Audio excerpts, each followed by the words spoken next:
What up guys, my name is BCK, thank you so much for watching. In today's video, I'm going to be showing you guys my Warlock Prison of Elders build. Now, all these builds are, based off of preference, but this is just mine and I like to share it with you guys. So, the whole premise of this build is to support your teammates and stay alive as much and as long as possible. So, right away, with the perks, we're going to start with the nade, which is the firebolt grenade. Now, the reason why you want the firebolt grenade and not the solar or the fusion is because in the Prison of Elders, it's ridiculously chaotic, ridiculously intense, and you don't have time for the fusion grenade. You don't have time to have the precision to stick someone for it to be, effective. And then for the solar grenade, all the enemies have to be, within it for it to be, effective. With the firebolt grenade, you can just lob it near some enemies and it'll bolt, I think, up to like 3 enemies and deal consistent damage with Viking Funeral and Touch of Flame. We'll get to that in a second. But the point is, with the firebolt grenade, you don't have to be precise. You can just throw it near someone, near an enemy, and it'll do what it's supposed to do. So, now moving on for the jump, we want Focus Burst because Focus Control is too slow and Balance Glide is too slow. And what I mean by that is, in the Prison of Elders, the strategy I found to work the most is just constantly moving around, just not staying in one spot and just constantly, being on your toes and just moving around and not staying in one spot. So what Focus Burst allows is to get an initial, like it says, an initial boost of speed to, help get away and help stay alive. Note, however, that on the level 34 Prison of Elders, when you're facing the boss, the Urox or whatever the hell it's called, when he does his searing flame, where he, like, everything you touch, it like hurts you or whatever, you do want to go with Balance Glide because you're in the air longer, and you're also, you also have an extra boost of speed with it as well. It's, like I said, it's balanced. So with the searing flame, Balance Glide because you'll be in the air longer, and you won't be as slow to where you'll just be a sitting target in midair for the enemy. But generally, you want to go with Focus Burst to stay mobile.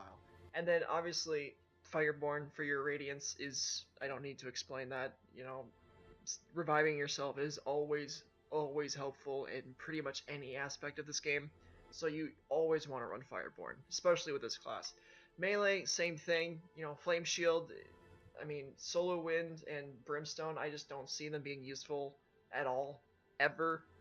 But that's just me. Maybe, maybe you guys found a usefulness for it. I personally haven't, but Flame Shield, because obviously it helps you stay alive, which is, what we're trying to do here. So, moving on to the attributes. Now, this is where your preference comes in. I prefer to have, a little bit of armor mixed with agility, but have a little bit more recovery, just because if I do take damage, I don't want to cover my health as quickly as I can while I'm not a rock with low agility. So it helps me stay mobile with that agility, and the recovery, like I said, helps me recover my health faster. But if you wanted something that I sometimes rock is Arcane Spirit, which lowers the agility and recovery even more. Again, it's all preference. It's all how you play the game. I switch between these two, but I mean, like I said, it's preference and it's up to you guys. So for the next 2 perks, Viking Funeral and Touch of Flame, these go hand in hand. You can't have one without the other for this, because the reason being is you're going to be using your grenades a lot more than you're going to be using Fireborn. I think, what's my discipline at? So my discipline's at 59%. So in case you guys didn't know, if your discipline is at 100%, you get your nade back every 30 seconds. If your discipline's at 50%, you get your nade back every 45 seconds.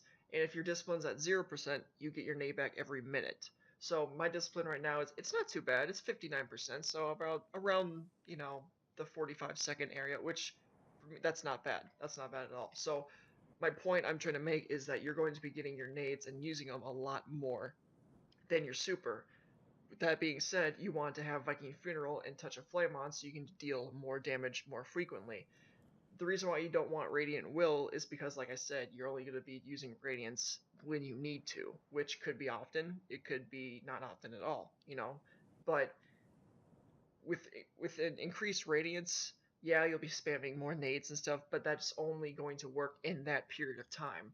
Versus if you have Viking Funeral, you know, you'll be doing more damage with your nades more frequently due to the fact that you're getting your nades back more frequently, if that makes sense. I try not to confuse you guys there, but I think you guys get what I'm saying.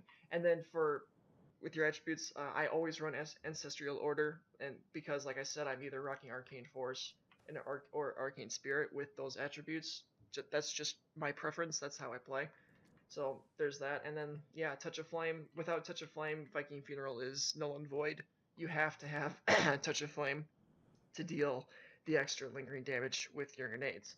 So there are the perks, and now for the armor. So I have two things that I usually rock for the armor. The primary thing that I use is the Light Beyond Nemesis. Like I said, this is for staying alive and supporting your teammates.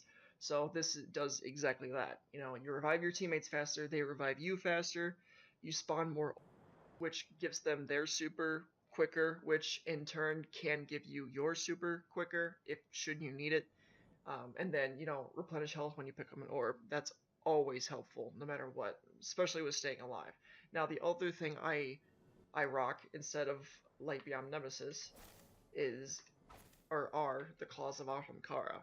Now, I don't know if you guys knew this or not, but there's a hidden ability with Claws of Ahamkara that reduces your grenade cooldown even farther.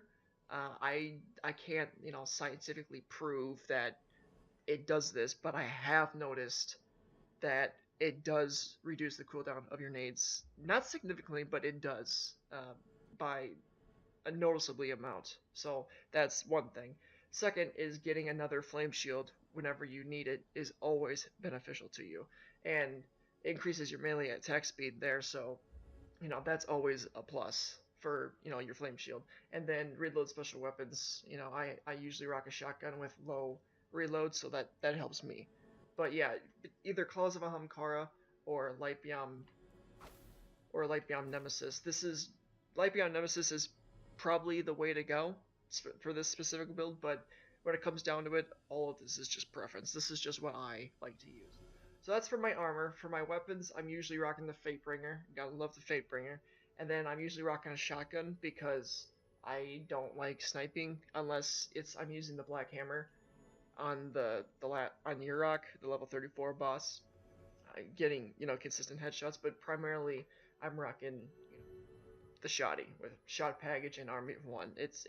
With Army of One, it helps your Warlock so much. It's so like you can see how with the shotgun and Claws of Ahamkara, you're going to be getting your nades back really fast. To go back to what I was saying before, you're going to be using your nades a lot more than you're going to be using your radiance. So those are the primaries and secondaries, and then your heavy. It's a given. You gotta use the galley. You have to. Nothing compares to it. I mean, you can use whatever you want, but I mean, you can't say, nah, I'm gonna pass on the 365 galley. No one in the right mind says that. But yeah, guys, that's pretty much it. It's pretty straightforward. There's not really much to it.